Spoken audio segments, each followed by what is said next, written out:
Right, here we are today on the farm with this bale lifting frame to lift bale barren packs, and this frame only have 2 spikes on it, so I am increasing it to another 3 spikes.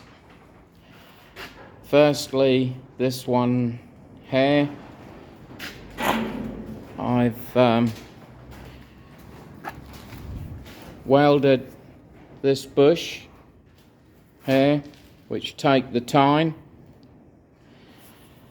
into this piece of box here. Welded both ends, and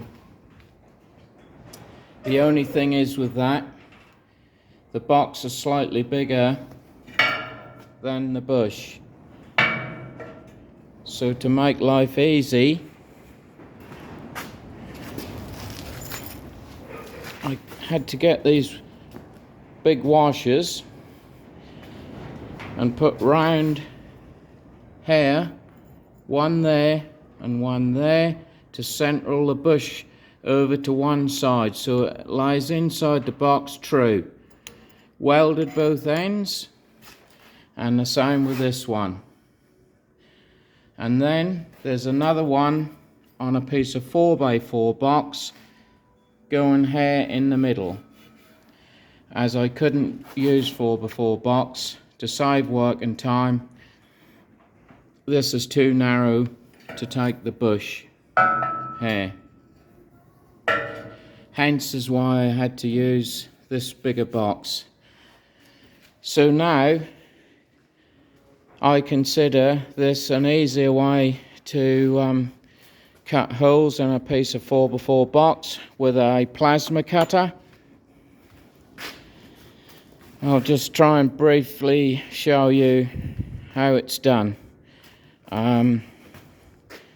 Right, here's a normal cheap varied set of hole cutters for wood.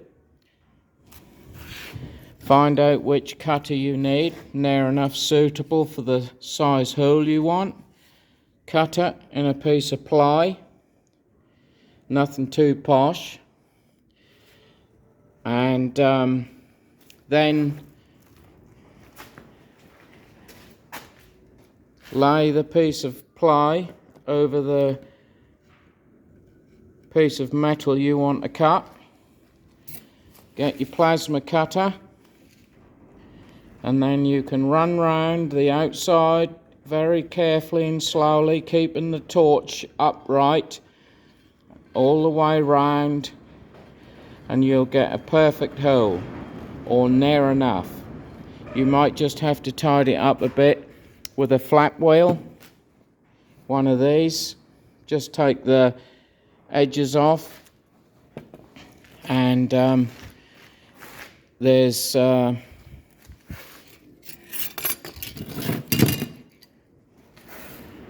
check to see on a dry run, prior to actually cutting the piece of steel you want, you just get a little nail head,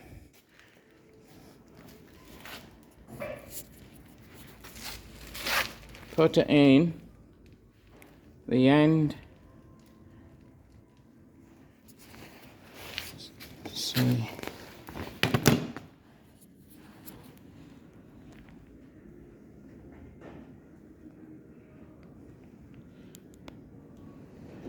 put it in the end of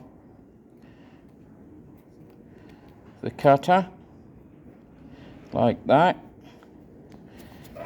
Then press it just in with your finger so it fit tight. Then you can run round with the torch and make a scribe line on a scrap piece of steel to check to see whether the blowhole will be cutting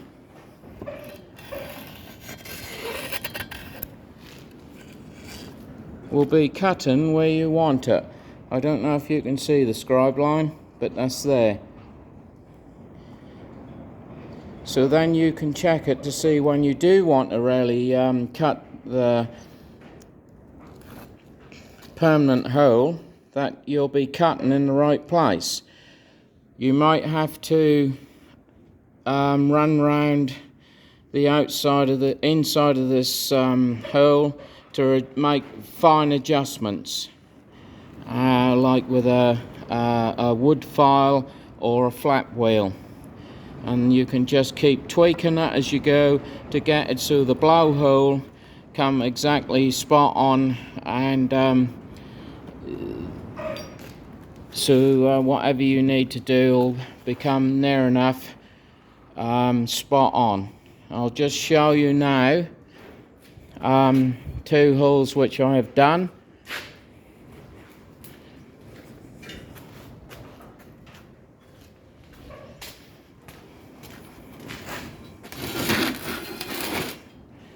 Here's one. There's 1 or 2 little grooves on the inside, but nothing too much to worry about. And here's the other one.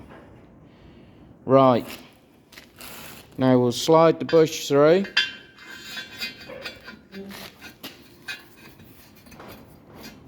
Drop right through.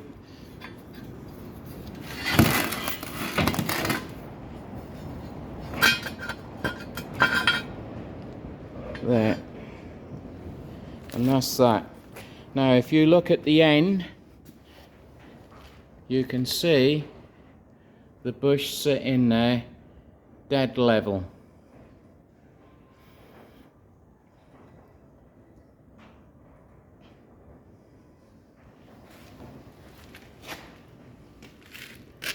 And this is the easy way to make large holes in steel. You can do any size hole. With these cutters you can get a piece of ply.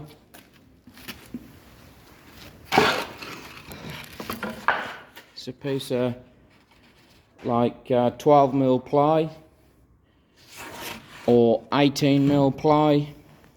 It don't really matter. It's probably 18 would be better. Like this piece.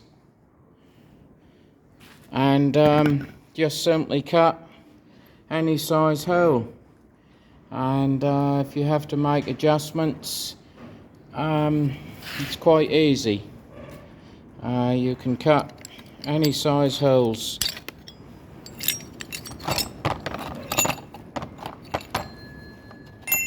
Any size holes you want. It's a lot better than trying to use it and cut a hole by freehand.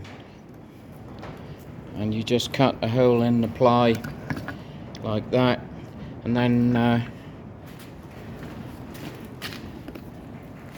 run your torch round on here, on the edge of here. Just run the edge of that piece around the hole in the ply, and don't panic, take your time, keep the torch dead upright, go nice and slow, and you should come out with a relatively good cut hole. I've just tried it on a piece of scrap steel here.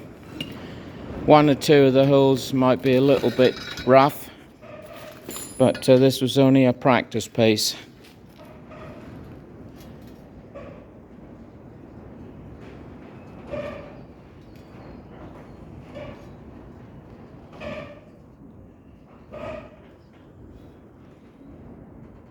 And this is the best thing to do. Just do a practice run on a piece of scrap steel first, and then you can try things out before you actually use a piece of steel you need to use. as steel is not cheap. This piece is 2 foot long and it cost me £40. And there you have it. I hope this has helped in making life a lot easier and having to pay someone else to do the job for you. Just basically the key thing is to take your time and think about things. Okay, thank you.